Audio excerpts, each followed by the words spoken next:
Brendan Schaub. Tonight, that's right, it's a bare-knuckle MMA. It's unified rules, the MMA you are used to, but it is a bare-knuckle in there tonight. Brendan, that tests the grit, the heart, the determination of all the fighters tonight. Yeah, and these guys, they're fighting similar to MMA that you've seen on Paramount, ESPN, and Bellator, UFC, but they're bare knuckle for a reason.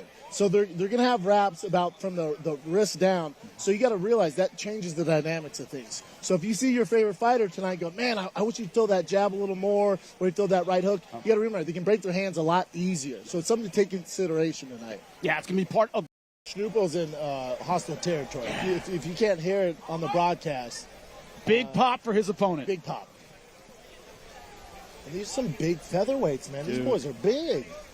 Brennan, one of the things about the fight world, weight cutting gets better and better. Fighters get bigger and bigger. A couple of big boys fighting right now in the lower weight classes. Starting round number 1. Sherpa. Actually pretty small for heavyweights. So if you're light on your feet, you have a lot of good footwork, this kind of eliminates that. There's not a lot of room to move in there.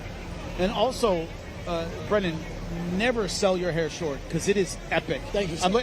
It's not Kenny Florian. Kenny Florian, it has to glow. Yours is amazing. Glow. Thank you, sir. All right. I like yours too. Facing a finisher tonight. Facing a finisher tonight, Ray Cooper has been in with the very best, beating some of the best, beating the likes of Jake Shields. Twice would beat Jake Paul, but he beat Jake Shields twice. Shout out to Jake Paul. He beat Jake Shields twice. Beat Roy McDonald. It's also exhaustion for Charles Rosa on the bottom, constantly throwing these attempts. So it's tired for Sojo, but for Charles, it's a lot more exhausting. Quick tap. Minute 30 left in round number 1. Anthony Smith punches his ticket. Very easy. He made that look easy. Not a mark on his face. Hands look good. That's your dark horse in the heavyweight division. Wow. This is a man who is not under the radar.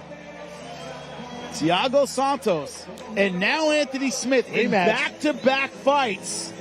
Looking very, very good in the heavyweight division. They both look phenomenal. Both leave unscathed. Live to fight early May in Miami if they wanted to. And Anthony Smith looks like he'd go another 3 rounds right now. He looked phenomenal. Wow. Phenomenal at heavyweight. Good movement, good jab, off the center line, not engaging in clumsy, riff-raff back and forth. Very calculated. And that jab, man, I'm telling you, at this level, a jab will get you to the championship. George Foreman once said, you want to be a good fighter, forget about the jab. You want to be a great fighter, make it your best punch. Correct. And tonight, it was his best punch. And just the speed behind that jab. Look at this. Quick. Check left hooks, off the center line, using angles. Time. He looked absolutely fantastic, but everyone tonight put on a fantastic performance. The lightweight tournament was absolutely spectacular. To go along with the heavyweights, this crowd here in the Dominican Republic was great. Everyone here supported the Dominican Republic fighters and the foreigners that came in and did their job. Thiago Santos, one of the biggest names in the heavyweight division. Also Anthony Smith getting it done in our heavyweight main event. I have to say, cage side, it was an absolute pleasure to call. Working once again with Brendan Schaub was fantastic. I think for Anthony Smith too, a lot of us, even me when I saw him yesterday at the beach, I go, why? What's your why? What's your reason? Why are you doing this? Yeah, my thing was, why are you doing this? And we see Anthony's like, I just want to compete, man. I want to compete, and I feel like I have new life at heavyweight, I have new life in Game Red FC. And he went out there tonight, he looked phenomenal. He looked loose. Jab, man. He looked loose. Yes. Spot on. Yes. Not the same nerves he has in the UFC. He looked like he was ready to go. He means business. He trained hard, came in shape. Looks like he holds this heavyweight weight pretty damn good as well. He's going to be a real threat for these boys at 205 plus. Yes. It's one of those things where you look, does a heavyweight frame, having that weight on your frame, does it affect your movement? Does it affect your ability to time? He looked absolutely fantastic, but everyone Brendan Schaub and his wife flew to the Dominican Republic so he can do commentating on some crappy UFC bare knuckle wannabe thing. So they got Brendan Schaub to do commentating. A man who cannot talk properly and refuses to. Do you know he has read ads for the Super Bowl and has said Super Bowl? He has been called out and told he doesn't say words right, like milk. He says milk. And he has gone off on a rant saying, I don't care. I'll say it the way I want. I'll say everything the way I want. It's so bizarre to me. Like he says every, but he'll put an I where the E is supposed to be, right? But instead of saying pillow, he'll say pillow and put an E where the I is supposed to be. It is the mind of a redact. I don't know what it is, but my God. First and foremost, I'm pretty sure, is this what he wore in the Zoom court thing with Mark Harley?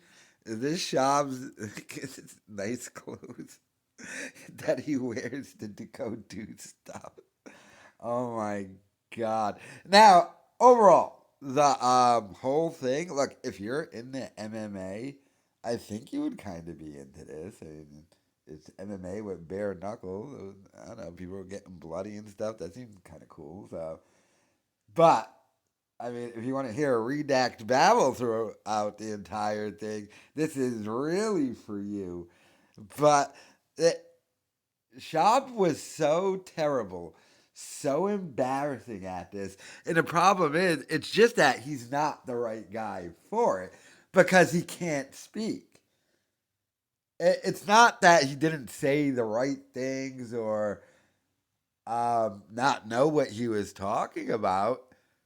You just don't know what he's saying because he's redacted and an idiot. And you have to get somebody else. But, I mean, the fall from grace. My God, what is the list of stuff he can come back with from the Dominican Republic? Trust me, I know someone who came back from there and she had to spend a whole bunch of time in the hospital afterwards. I actually did a live stream about it. You can check out. But yeah, this thing was a complete and total debacle. This whole trip was so his wife can lay at a resort and take a bunch of pictures in a bikini. But this entire thing, embarrassing. But you have to do stuff like this. Remember, he's missing Panthers baseball game to do this. And he quit stand-up because he couldn't miss any baseball games. But he really got fired from stand-up because he couldn't sell tickets. But that was his excuse. But now he's so run out of money, he has to go to third world countries and get some pesos. Sad, but let me know your thoughts in the comments.